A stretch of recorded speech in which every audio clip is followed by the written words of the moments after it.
I have to speak in English, and I'm very sorry I'm not able to speak in Danish. I prepared my slides in German, and the language will be in English. It will be translated, and Rolf will help me. And many thanks for Rolf to helping me to make myself understood. I feel very privileged to be here and give my talk and tell you about our studies on navigation and communication in bees. And many thanks to Flemming, where is he? Somewhere, for inviting me. Randolf siger, at han er glad for at være og takke for invitationen. Han vil så holde sit foredrag på engelsk, men hans slides op på væggen, de er på tysk. Han prøver at få det oversat til dansk. Han er så ked af, at han ikke er i stand til selv at tale på dansk. So, what you observe when you work with your bees, they always come home. They are not lost. They come back. They know where they live, where the colony is, precisely which colony, and they go over long distances, 5 and more kilometers, and they always come back. And they fly fast and wonderfully through the air against the wind in Denmark, and still have no problems to navigate over long distances. How do they do it? Ja, det store spørgsmål er, den evne, bierne har til altid at kunne planere til sin bifamilie, uanset om de er ude på lange afstande. De vil altid vende tilbage til selve bistaden. Now you have learned from Axel Mikkelsen that they use the sun compass. And to use the sun compass, they have to learn about the sun azimuth time function. And this azimuth time function, if I have a pointer, I don't have a pointer, then, wonderful, is this one? Yeah. Then they need a very precise clock, and they have a wonderful precise clock, and they know exactly at which time of the day the sun is at which position, and what would be the direction. And they also can use the polarized sky, the polarized light in the sky, and that gives them the sun compass. Yeah. Altså de er gode til at bruge solkompas, altså de ved hele tiden, hvor solen befinder sig henne, og kan navigere ud fra den oplysning. Now they have eyes, and that is how they look at the sun and how they look at the landscape. And the eyes is different from ours. They have compound eyes, as you can see here, and they can look all around. Okay. Altså de er de her sammensatte øjne, og de er i stand til at se hele vejen rundt med de sammensatte øjne. The resolution, the spatial resolution of the eye is much lower than ours. So Mona Lisa would look like this, and there is a simple rule, that is the thumb rule.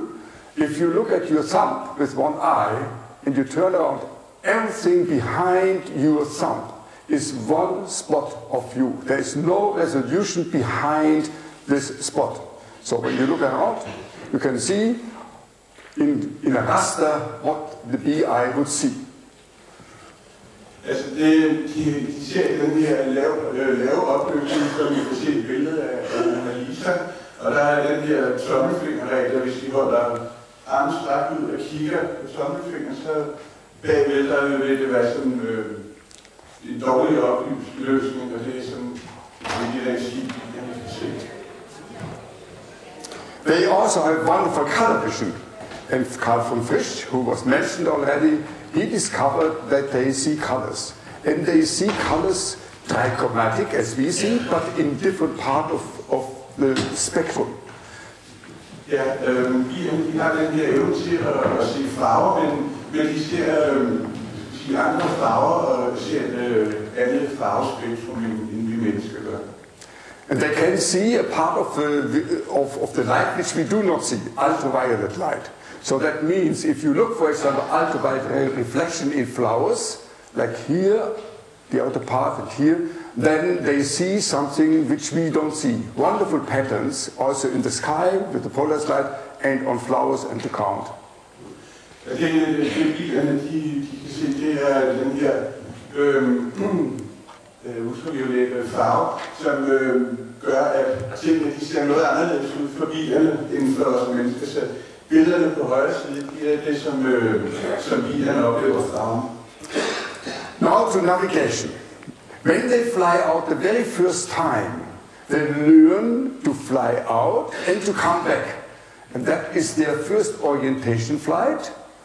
And during this orientation flight, they come back through something which we call path integration. Many turns which guide them back into their home place.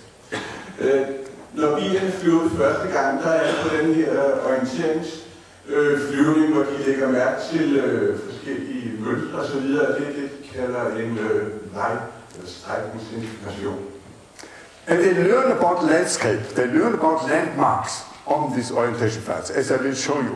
But they also learn to fly to something like a patch of flowers along a route. And as you have heard from Axel Mikkelsen, they learn from each other where to fly when following the bee dance, the waggle dance.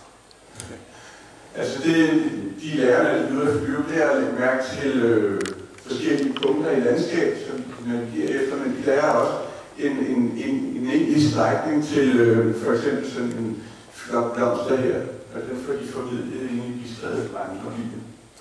So the question we are asking is, how do they compose, integrate all these different forms of memory? They have a memory from path integration, they have a memory of something, landmarks, they have a memory of a route, they have a memory of waggle dance. Is there something like a integrated knowledge about the landscape?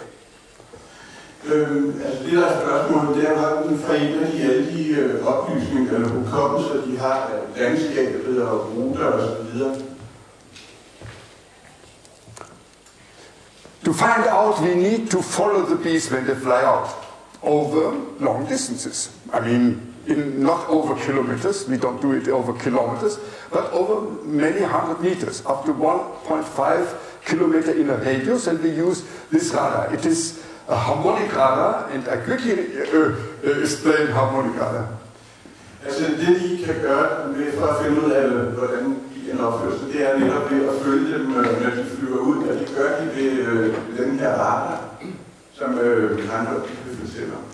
Okay, the bees carry a little transponder, and the transponder absorbs the radar beam, and then it radiates off a harmonic, a higher frequency radar beam, and that is received by this upper screen, and so we can see the bees flying around, and I show you how we do it. Now the next thing is quickly, just these kind of transponders, and they are glued on the bee with this marking device, and then finally we put it on another number tag with a double sticky tape, and so it's flexible so that they fly very nicely, and finally they fly with this transponder.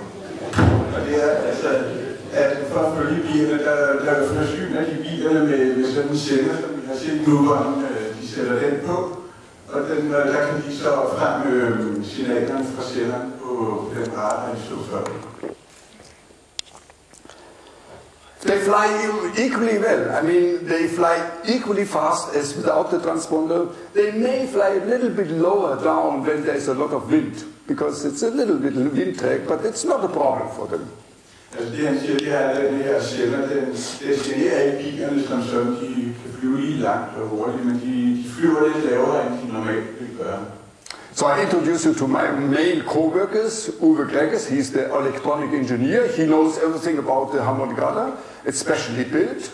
And this is Konstantin Lehmann, and he is one of the graduate students.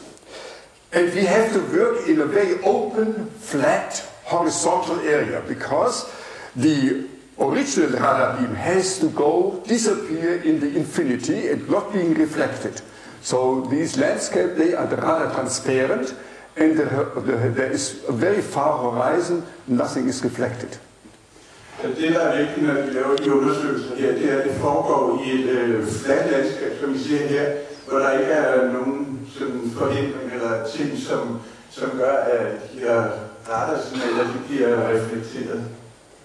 So this is another being flight, for example. This animal flies, and the radar is down here. Look at this distance. This is 1 kilometer, and we see it flying. It is speed up by 5 times. Altså det her, I kan se den røde her, det er en bil, der er udstyret med sådan en sender, og det er som den flyver. Og I kan se nede for enden her, der er selve radaren, og så på aksen nederst, der er afstanden op til 1 kilometer. Og billederne bliver vist med cirka 4 gange sæt. 5 times faster. Now, the first question. What do they learn on their orientation flights when they fly out the very first time? And we do it, we need to mark each individual bee with a number tag. We know the age of each individual bee, and when they come out the very first time, we catch it, put a transponder on top of it, and let it fly. Altså det første, de skal finde ud af, det er, hvor flyver bilerne henne, når de flyver ud fra eller første gang. De kender bilernes alder, og når bilen stikker ud fra stedet, der slukker de bilen og forsyner den med den her sender. So for example, here is the colony, the hive, and the bee starts on its first orientation flight. And here again, that is 100 meter, it flies out, only for something like 100 meter, and comes back. Path integration brings it back. Det er altså et eksempel på en bil, der flyver ud, og flyver cirka 100 meter ud og vender direkte tilbage til selve strædet. Now we do a tick. When it comes back, we want to know what did you learn about the landscape. So we take it and transport it to this place. Det de så gør, det er, de fanger bilen, når den vender tilbage, og så for at finde ud af, hvad bilen har lært, så tager de og flytter den over til det andet sted derovre, den blå. You see, it's close to the area which it is discovered. It searches around a bit and then quickly finds home. Altså det er sådan forholdsvis tæt på den oprindelige hjem. Så altså det den gør, det er, at den søger lige lidt hurtigt rundt der, og så flyver den faktisk direkte hjem til stedet. If you think about it, this means it cannot be only path integration. Because for path integration you need to start from a point and come back to the point. But if you transport the animal to something, it would be lost if there would be only path integration. Altså den her, hvad skal vi sige, vejstrækningsintegration, som man så tidligere, det kan ikke kun være det, som gør, at bilen den kan finde hjem. Der må være noget andet. So the idea is maybe it learns something about the landscape in this sector. And to test it, we transport the same bee, after it had experienced this weather, to this place. And now we speed it up 10 times faster.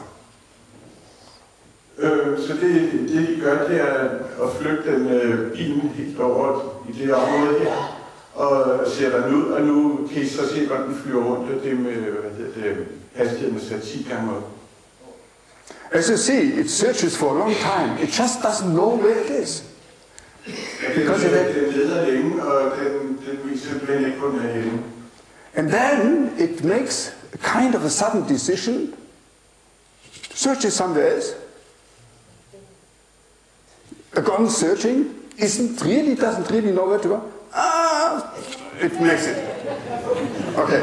Så den tager lige pludselig en hurtig beslutning og flyver her sydvest og flyver lidt rundt, og så løser den alligevel. I'll just show you another example. Here, this is the first orientation flight. That is the same what you saw already. This is the first orientation flight. Det var den første orienteringsflyvning fra en bil i Aarhus. And then we transport the animal